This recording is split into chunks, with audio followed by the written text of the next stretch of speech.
Creo que es importante, antes de empezar, dejar claro qué es el síndrome antifosfolípido. Esto que parece muy obvio, no lo es tanto, pero cuando ves la bibliografía ves que uno de los grandes problemas para enfrentarte, sobre todo en las revisiones sistemáticas, en los estudios retrospectivos, en los casos control, es sobre todo la definición del paciente.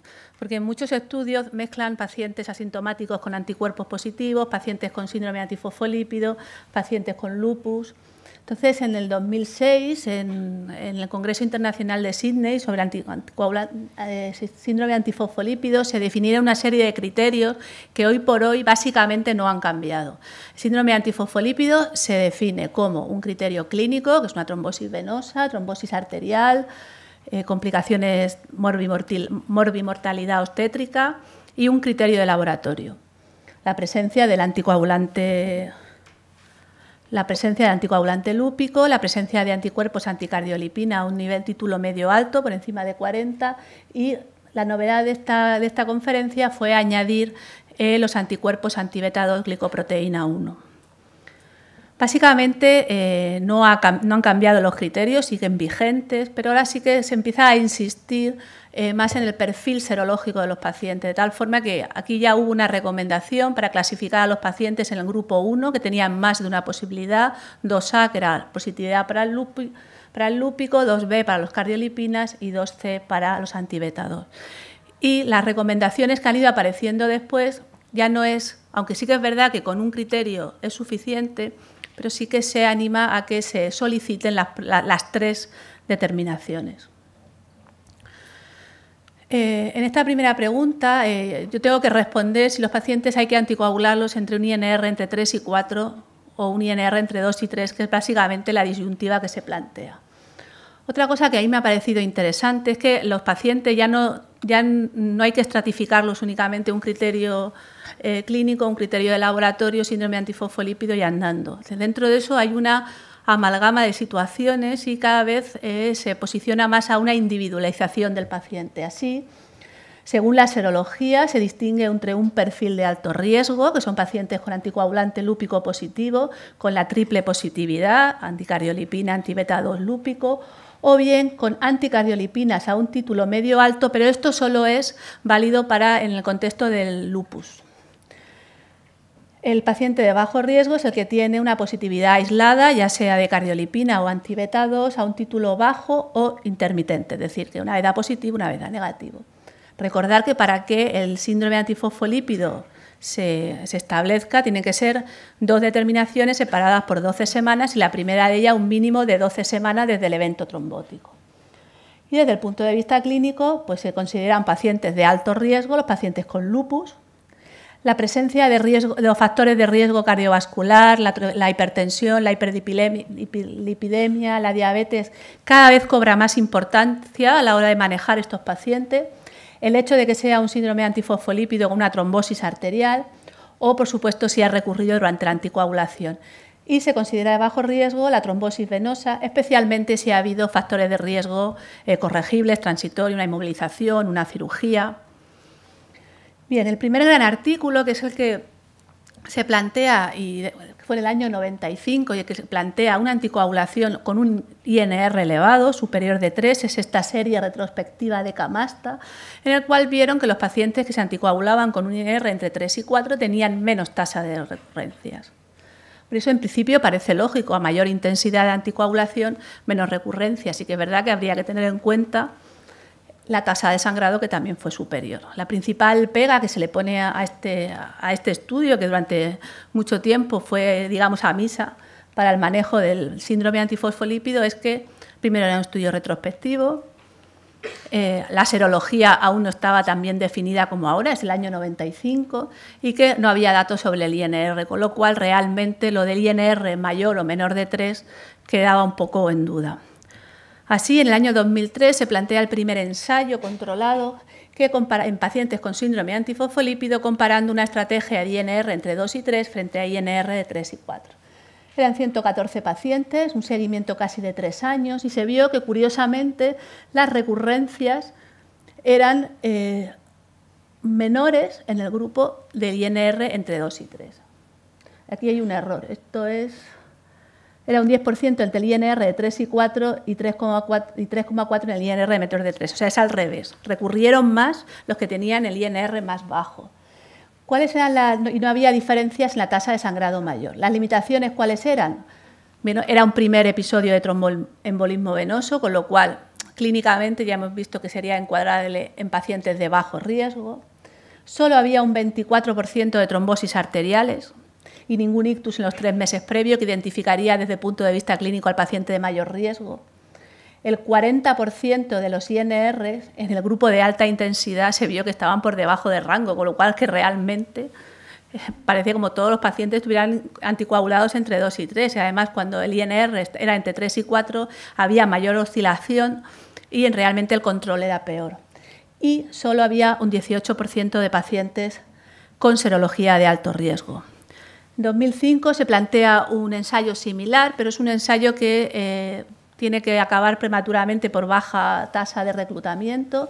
Incluyeron 109 pacientes con síndrome antifosfolípido, una mediana de edad similar, y se vuelve a repetir los mismos resultados. Hay menos tasa de recurrencia entre un INR de 2 y 3 a un INR superior. Aquí no hubo tampoco diferencias en el sangrado mayor, pero sí que fueron significativas en el sangrado menor. En estos casos eran pacientes de mayor alto riesgo, la tasa de trombosis arterial era un 40% y más de la mitad tenían una serología de alto riesgo. En esta diapositiva lo que hacen los autores es juntar los datos del ensayo previo con los suyos, y estos son los resultados. Efectivamente, realmente, aunque la tasa es superior, no hubo diferencias significativas entre las dos estrategias referente a la recurrencia, y el sangrado mayor fue significativamente mayor en los pacientes que tenían un INR mayor de 3, sin diferencias en el sangrado mayor. ¿Qué pasa con las trombosis arteriales? Pues con las trombosis arteriales no tenemos ensayos tan controlados. Este es el estudio APAS. El estudio APAS es un subestudio de un gran ensayo que comparaba antivitaminas K frente a aspirina en pacientes con ictus. El APAS era un subgrupo de pacientes que efectivamente tenían una serología positiva, pero curiosamente era un ictus con una única determinación, ya sea de cualquiera de las tres, con lo cual la mayoría de los pacientes realmente no se podían encuadrar dentro de un síndrome antifosfolípido. Dicho ensayo lo que demostró es que no había diferencias entre tratar a los ictus con teóricos de un síndrome antifosfolípido con antivitamina K frente a aspirina. Con todo esto, en el 2007 se hace un gran metaanálisis de todos los estudios que había, la mayoría eran retrospectivos, también se incluyen los dos ensayos, y se ve que indudablemente la tasa de recurrencia con un INR mayor de 3 es menor, es de un 3,8 frente al 23%, serían todos los datos juntos, frente al 23% de un INR menor de 3. La dosis baja de aspirina en un 15% y la tasa de recurrencia sin tratamiento sería de un 57%. Las conclusiones a las que llegan estos autores y que luego se han recogido en la 13ª reunión del síndrome antifosfolípido es que, por una parte, los pacientes que tenían un episodio trombótico sin criterios de síndrome antifosfolípido, es decir, con una única determinación positiva, que también fueron incluidos en el metaanálisis, su riesgo es igual al de la población general. Y, de entrada, no se recomienda añadir aspirina, tan solo heparina de bajo peso molecular en situaciones de riesgo. Si el episodio es tromboembolismo venoso, el primer episodio, si el paciente tiene un síndrome antifosfolípido, el INR debe ser entre 2 y 3. Y esto lo dicen en base a los dos ensayos clínicos que hay publicados. Si el episodio es arterial, recomiendan un INR entre 3 y 4. Y no hay datos para añadir aspirina si el paciente ya iba con un INR entre 3 y 4 en caso de recurrencias. Y hay que tener en cuenta que estos pacientes, probablemente por su edad, son más jóvenes, tienen más riesgo trombótico, es decir, la mortalidad se debe más a la recurrencia trombótica que al sangrado. Todo esto que se recogió en este 13º congreso, hicieron una pequeña puntualización. Recomendaron que en el caso de trombosis arterial había dos posibilidades: manejar el INR entre 3 y 4 o bien entre 2 y 3 añadiendo aspirina. Bueno, esta es una revisión sobre qué datos habría a favor de mantener un INR por encima de 3 y qué datos habría en contra. Bueno, las revisiones sistemáticas han demostrado que estos pacientes tienen un alto riesgo de recurrencias y que esta recurrencia es menor en caso de INR superior. También, como hemos dicho antes, hay más muertes por trombosis que por sangrado y no hay diferencias en el sangrado mayor. Sin embargo, en todas las revisiones no se ha estudiado el posible efecto que tiene el control de los factores de riesgo cardiovascular y los efectos pleiotrópicos de otros fármacos como la hidroxicloroquina o las estatinas sobre el riesgo trombótico, que es algo que, por ejemplo, en la 14 conferencia se le está dando mucha importancia.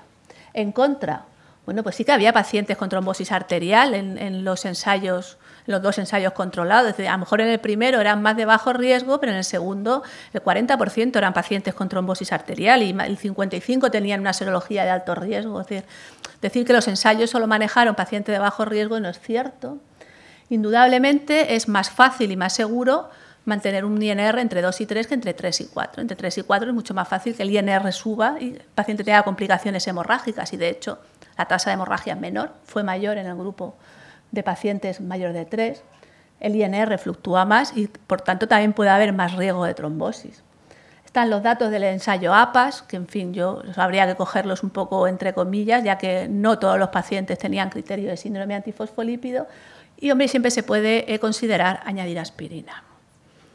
El papel de la aspirina, que es mi segunda pregunta dentro de la primera pregunta. Bueno, pues en general una revisión sistemática no recomienda, aunque sí que parece que hay una reducción del riesgo trombótico en pacientes con anticuerpos positivos sin SAF para prevenir futuras trombosis, cuando se hacen ensayos controlados o los estudios son prospectivos, esa diferencia no se ve, de tal forma que a estos pacientes no se recomienda el uso sistemático de aspirina y tan solo heparina de bajo peso molecular en situación de riesgo. Pacientes con un primer ictus no cardioembólico o un accidente isquémico transitorio, no hay consenso entre usar aspirina o antivitamina K, aunque esto último es lo preferible. Y en pacientes de alto riesgo, como ya he dicho antes, triple positividad, múltiples imágenes cerebrales o más de un evento, está la posibilidad de manejar entre 3 y 4 o bien INR entre 2 y 3 con aspirina.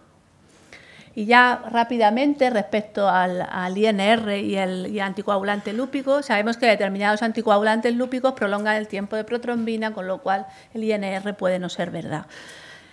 Puede estar ser falsamente más alto. Sin embargo, la ACCP en el 2012 recomienda que estos pacientes se deben de tratar con warfarina o antivitaminas K y la monitorización se debe de hacer con el INR.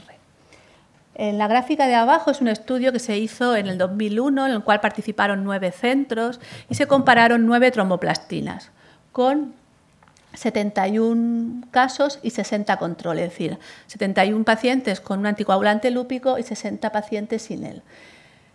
Inicialmente se vio que, efectivamente, de forma significativa, el INR era más alto en los pacientes que tenían un síndrome antifosfolípido, con un coeficiente de variación del 12,4%. Sin embargo, esta variación tan importante se debía a una única tromboplastina. Es una de Behring que se llama Tromborel. Cuando la quitan, vieron que ya no había ni diferencias en el INR y los coeficientes de variación eran de 5,5 y de 5,6. Con lo cual, en principio, lo que se recomienda es hacer un estudio basal y ver si el paciente prolonga o no el INR antes de la anticoagulación por su presencia del anticoagulante lúpico. Y si es así, intentar probar con otra tromboplastina.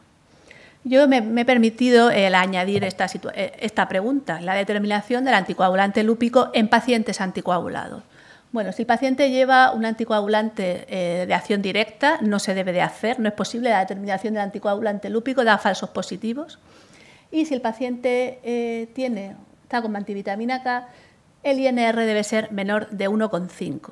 Si fuera superior, se podría hacer el anticoagulante lúpico mezclándolo al 50% con plasma normal. Esto tiene la ventaja de que, por una parte, por una parte compensa ese déficit factorial debido a la anticoagulación, pero tiene el inconveniente que puede diluir el anticuerpo y dar falsos negativos. En pacientes con heparina de bajo peso molecular no hay interferencia. Y ya con esta diapositiva acabo, son las recomendaciones que hay sobre el tratamiento anticoagulante en la conferencia de síndrome antifosfolípido. en el cual, bueno, si hay un primer episodio trombótico venoso en un paciente con síndrome antifosfolípido, de entrada anticoagular con antivitamina K 2-3. Yo no voy a hablar de la duración, que eso le corresponde a mi compañero después. Si el episodio es arterial, se puede elegir entre manejar un INR entre 3 y 4 o 2 y 3 más aspirina. En pacientes con un primer episodio isquémico cerebral no cardioembólico, un perfil serológico de bajo riesgo y con factores de riesgo cardiovascular controlables, hay que excluir siempre pacientes con lupus. Se podría manejar con antiagregantes plaquetarios y los pacientes que tienen un episodio arterial o venoso y que no tienen criterio de síndrome antifosfolípido se deben de manejar igual que la población general.